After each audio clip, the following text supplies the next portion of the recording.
how we can use this Benford analysis in the IDEA software.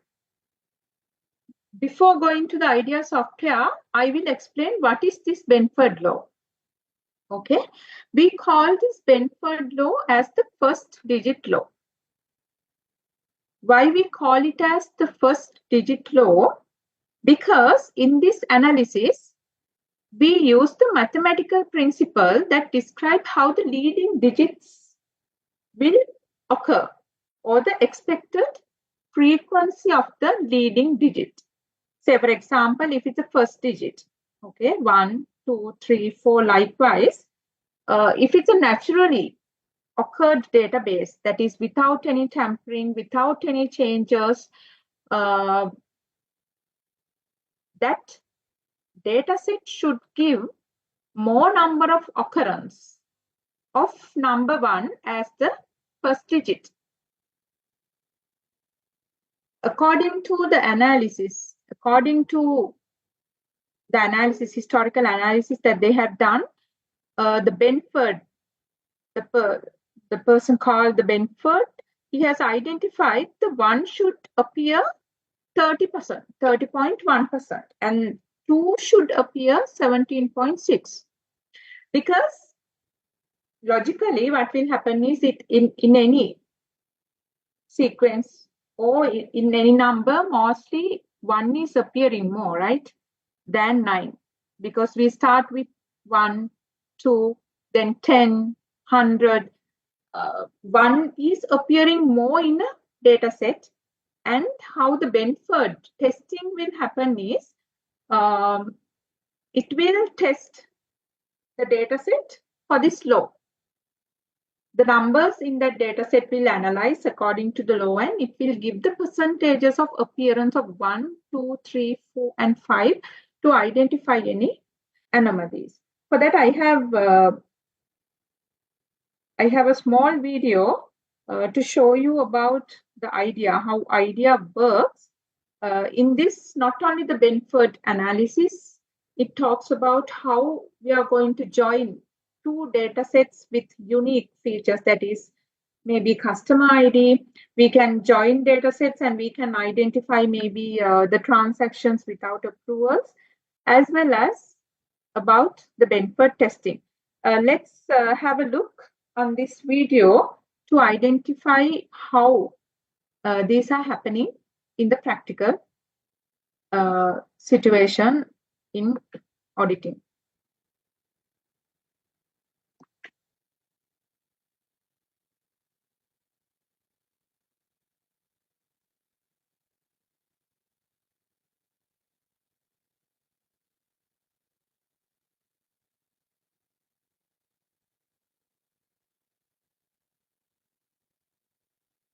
Market, and this is offered by Caseware Analytics, specifically called IDEA. This is the appearance of the IDEA tool. We can extract any number of data or information to this tool. Okay, you can see this is the bank. It's user-friendly. Technology allows you to import data sets regardless of the size into an application where you can perform analytics as well as apply your audit principles and controls to look for various exception generating lists, which the application is capable of doing.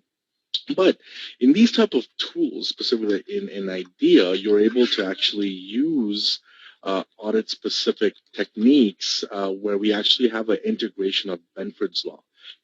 So what I'm actually going to do is I'm going to show you how we're going to import data into. Okay, this is how we are going to import a database to the IDEA platform. If we do have an Excel sheet downloaded from the client's accounting package, say for example, if the bank transaction that we have taken out from the accounting package of the business or the company, how we are going to import that information to the IDEA software. into IDEA. It's very simple. I just say, hey, I want to actually import say an Excel. Here you can see, as I explained previously, we can import from different kind of sources. You can see that Microsoft Access is there, Excel is there, print reports, PDF, SAP exporter, text file. Likewise, from different input sources, we can input the data to this IDEA software. File, I pull in the Excel file that I want to bring in, and then I say, let's bring that in. The first row represents field names, and then we'll standardize and say any empty numerical cells set it at 0 and bring that in. And we'll bring that into the software. So once that's into the software, you can see this is a very standard, this is a small file, but we could bring in 100,000, 1 million, 10 million records. It's not a problem. We're just... Here you can see there are 4 files extracted, imported to this software. One is bank transaction, 2 files are there. It each contains 1,200 transactions. And there is a client master file, and there is a travel report imported to this software at the moment. Doing this on a small file for the demo purpose. So I brought in a transactional file which has the transaction numbers, vendor ID, the type of transaction, when it occurred, who approved it, and the amount. And I'm also going to take the time to bring in our vendor master file as well. Just done very simply here. We'll call this vendor master and bring that in. And you can see it takes a couple of seconds, if not nanoseconds, to bring this in. It's super fast, very easy to do, very easy to use. Many of you that might be using various different type of tools, such as... Now, in this IDEA, we have actually 2 databases, right? One is bank transaction database, and the second one just imported from the Excel, vendor master database. And if you can remember, in the bank transaction database, there was a field called customer number. And in the vendor master database also, there is a field called customer number. It's a unique field in both the data sets. Okay.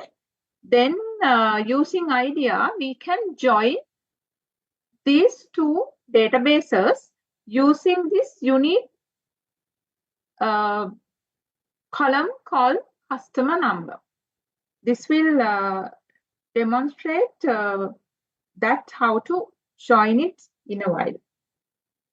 So you might have a hard time sometimes being able to relate the vendor number between 2 transactional files unless you do VLOOKUP, complex VLOOKUP equations. In IDEA, it's actually quite simple. We would simply just go under analysis, join, and say, hey, look at this master file. And let's take a look at this master file and then join them together. Let's go here.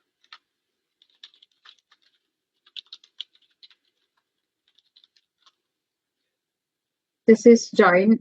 Select bank our join file and match it to our vendor master file, and then we would select the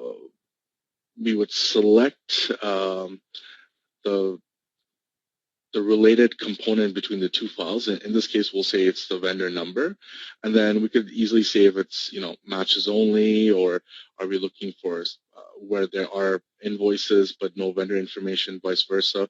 We'll say all records in primary right now. I'm just doing a quick relations before I could do the Benford's test, just to show you the type of analysis we can perform very quickly. That's a very simple thing. What I wanted to show here is if you have hundreds of millions of records or millions of records at a time, you're not going to manually look for, say, approvals. We have joined the bank transaction database. In this application itself is actually quite straightforward to just actually go under here and say, hey, we want to do a quick extraction for amounts greater or equal to, say, 5,000, and where the approval limit or where the approval field is empty. So look for those variables. And we could do here a small analysis to see if there are any transactions without approvals more than 5,000. Okay, going to run a small analysis and see whether there are any transactions like that. Then as auditors, it's easy for us. If we are going to do it manually, what we need to do is one by one, we have to check whether there are any transaction without approval in the hard copies. However, when we do have automated information, and when we are using data analytics softwares, we can give that criteria and we can get that output. Let's see whether there are any transaction like that. Multiple extractions in one pass. Click OK, and you can see that these transactions received processing without the there are two approval, transactions because it was over $5,000. They didn't receive the right approvals, but yet they were processed. So you might want to look into that. Now, before I go any further, just want to show you how you could actually apply the use of Benford's law on this set of transactions as well. Case Analytics has a... Now we are going to perform the Benford analysis to this data set. Okay. You can see in this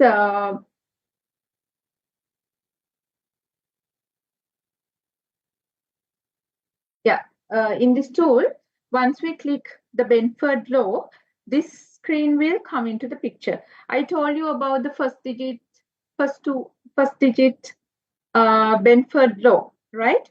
The system provides us to do this analysis up to last two digits as well.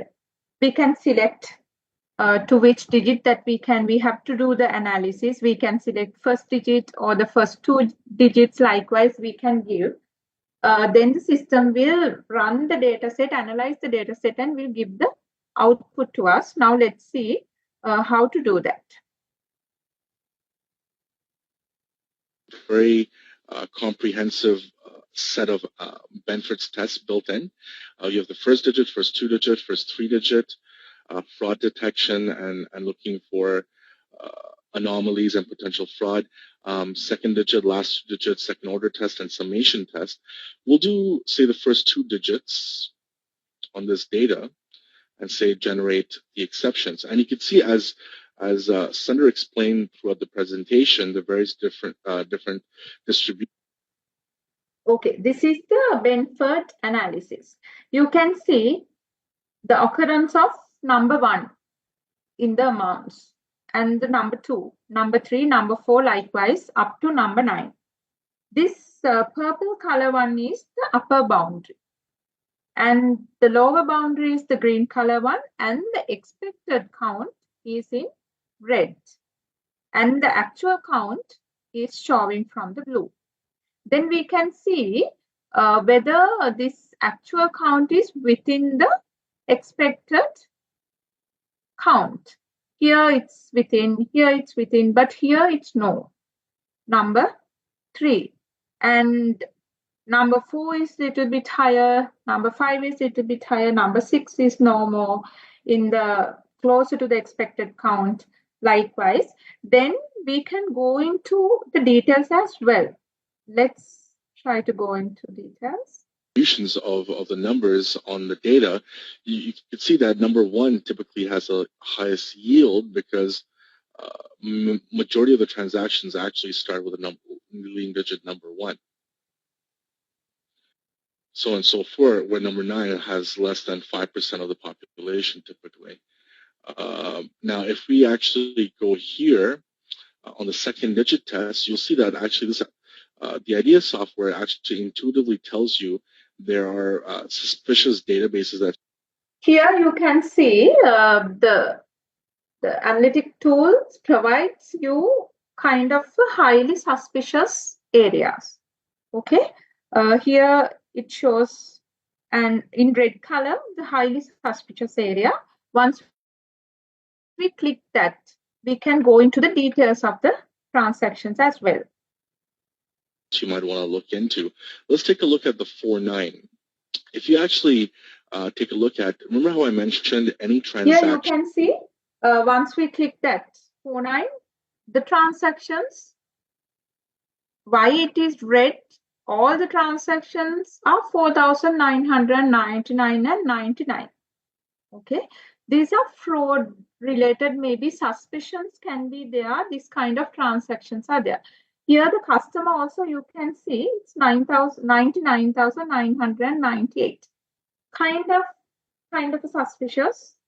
And the credit limits are also kind of abnormal. It's 100 for all, as well as the dates. If we check the dates every day, that means every month first, this transaction has happened. Likewise, that's why I told you, not like manual transaction, when we are doing data analytics software, when we are doing data analytics, we can analyze the full data set at once and we can take out the anomalies. And this is how we use the Benford law, Benford analysis, to identify the fraudulent transaction. These transactions all may not be fraudulent, but they are suspicious transactions. Okay, this is how we can use data analytics software over in $5,000 requires